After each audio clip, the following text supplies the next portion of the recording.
What's going on, guys? The Comics Kid 2099 here. Today I want to talk to you about Mr. and Mrs. X Volume 1. This volume is titled Love and Marriage. They go together like a horse and carriage. This is written by Kelly Thompson with art by Oscar Bazaldua, David Lopez, Frank Darmada, and Nayoung Kim.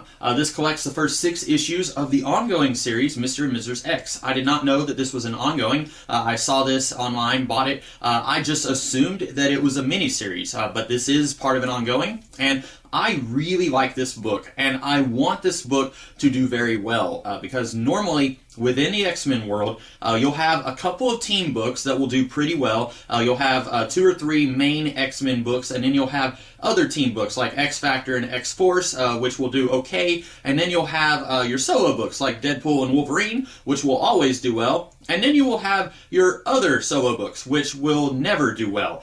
Here in recent years, Storm, Cyclops, Gambit, these characters all had solo books that didn't even last 2 years. I'm pretty sure both Cyclops and Storm, their solo books didn't even last a full year. And then Gambit, I'm pretty sure his series ended with issue 17, I think. These books, for whatever reason, never last very long at all. And so when I saw that this was an ongoing, I had just a maelstrom of mixed emotions. Number one, I was really happy that we were getting more of this because I really like this volume. But number two, I was really sad because I knew that this was probably going to end in about a year. And part of that also is that editorial is constantly mixing and matching. They'll say, okay, we've got this new series called X-Men Red, and then within a year, they are ending X-Men Red. Not because of poor sales or anything, but because they want to change the creative teams on all the X-Men books. They want to end everything and start everything over with a brand new issue 1. And they've been doing that recently a lot also. So I can't help but think that this series is going to end before it hits issue 18 because Rogue and Gambit are going to get divorced or something, and then Gambit's going to join X-Force and Rogue is going to go join the Fantastic Four or whatever. I don't want that to happen because I really like this book, and I know I keep saying that, but I really don't want that to happen. We'll see. So anyway, if you've been keeping up with the X-Men books, you know that, I guess I should say, spoilers not just for this book, but also some of the stuff that's been happening in the other X-Men books, specifically something big that happened in X-Men Gold a little while back. So I have not been keeping up with X-Men Gold. I do have some of the volumes that I haven't yet read, and I guess I should have read those before I read this, but I didn't know that this was going to be tying into stuff that happened in that series. But anyway, spoilers for X-Men Gold, Kitty Pryde and Colossus almost had a wedding, and then for some reason they called it off. I don't know why. And then Rogue and Gambit were there, and they both decided, hey, why don't we get married instead? And then this picks up where that leaves off. These two, they are about to go on their honeymoon, and then Kitty Pryde, who is the absolute worst, calls them while they're on their honeymoon. They just got done making the Beast with 2 backs, and then Kitty poops up on the little telescreen thing, and then she's like, ew, are you two having sex? Ew, why don't you put on some clothes, for goodness sake? And I'm thinking, Kitty, they're on their honeymoon. You are the absolute worst. And so she decides to send them on this little intergalactic heist type adventure, which is really a lot of fun. You get to see various intergalactic type characters, cosmic-ish characters. The Imperial Guard, they show up. The Starjammers show up. TechNet shows up. They are characters that I never thought I would see outside of a Chris Claremont comic. They used to show up all the time in the Excalibur comics in the 80s. They show up here probably for the first time in at least 15 years, if I'm guessing. But they show up here, and it's very appropriate. Deadpool shows up for a little bit. Apparently, he and Rogue had a thing in the Uncanny Avengers series, the one that I have not read, the one that came when Steve Rogers was like 80 years old, that one. So he's here for a little bit. If I had any complaints at all, and this is a minor complaint, I can't stand Deadpool. Very rarely do I enjoy seeing Deadpool pop up in books that I'm reading, and he's here for like 2.5 issues, and I really would have been fine if he had just shown up for 1 issue, but he's here a little longer than I would have liked. But other than that, I like this book a lot. I really like the back and forth between Gambit and Rogue because for as long as I've been alive, Gambit and Rogue were a power couple of the X-Men. They started being a thing in like 1991, right after Chris Claremont left the X-Men books. They kind of started being a thing, and then several years ago they kind of stopped being a thing, and I didn't really like that direction. I kind of liked them being a couple. I guess some people were thinking, well, this is getting old, their relationship is not progressing in any direction, they're just kind of in a holding pattern, and so we have to break them up so that we can do something new. do with them. And so there for a little while, they weren't dating.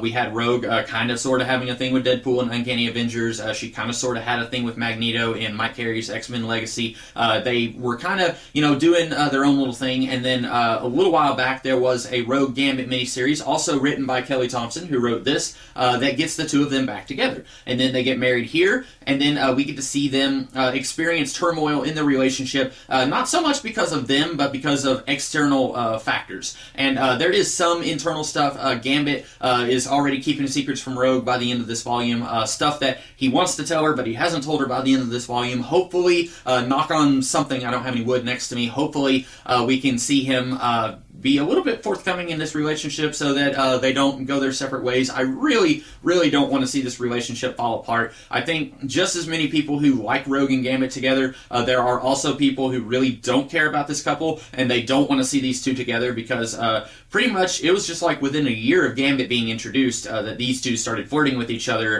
in X-Men after Chris Claremont left, but Rogue has been around for like 10 years longer than Gambit. So I know there are people out there who like Rogue and don't care about Gambit at all. But I like these two together, and I really want to see this series go on.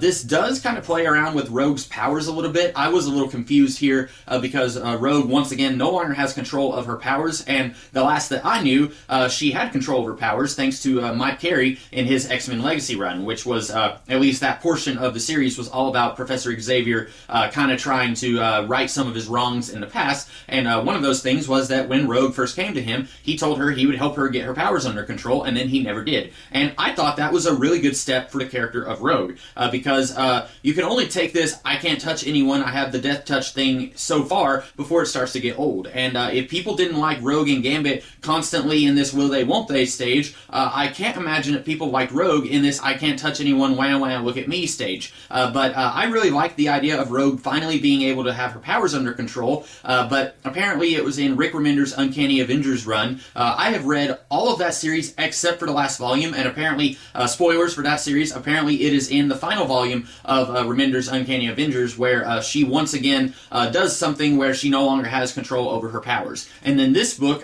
spoilers for this one, takes it a step further where now she doesn't even have to touch people. She can do something where she just has to be in proximity to you to absorb your memories and your powers. And I thought that was an interesting twist on her abilities. She does have this little technological bracelet that can put her powers temporarily in remission, but it gives her a headache. I thought that was a good twist because let's be honest, we don't need to have lots of unresolved sexual tension here. If these two are going to be married, let's at least give them the added perk of being able to have sex with each other. Come on, they don't need that curse on them if they're going to be married. So I like that. I do like the twist on Rogue's powers. We have a new character introduced here. I wasn't sure what I was going to think about her, but I really kind of like her. And I will go ahead and just leave that there. I won't tell you too much about this new character introduced here. I don't even know if we're going to see any more of her in this series. I would love to see more of her somewhere in the X-Men books, and Kelly Thompson is one of the writers on the new Uncanny X-Men series that's coming out now, so again, knock on something, maybe we will see this new character show up there. Fingers crossed, I would really love to see that happen. We get to see a housewarming party in the final issue of this book. Won't talk too much about that, but that has got some of the funniest stuff that I've seen in an X-Men book in a while.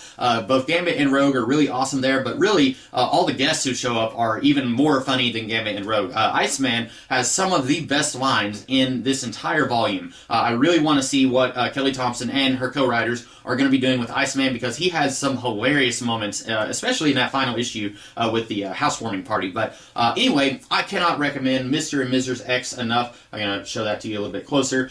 Really like this book. I am getting more and more back into the X-Men. With the X-Men, there will be periods where I read almost nothing but X-Men books, and then I will go a few months where I won't read anything X-Men. I am really starting to get more back into the X-Men. This is one of the most recent things I've read with the X-Men, and I really liked it, and it's got me excited about reading some of the other more recent X-Men stuff that I've missed out on. Anyway, those are my thoughts on Mr. and Mrs. X Volume 1. I hope that you guys liked this review, and if you did, be sure to like, share, comment, and subscribe, and I will be back later in the week with some other videos. In the meantime, you guys have a great rest of the day. Catch you later.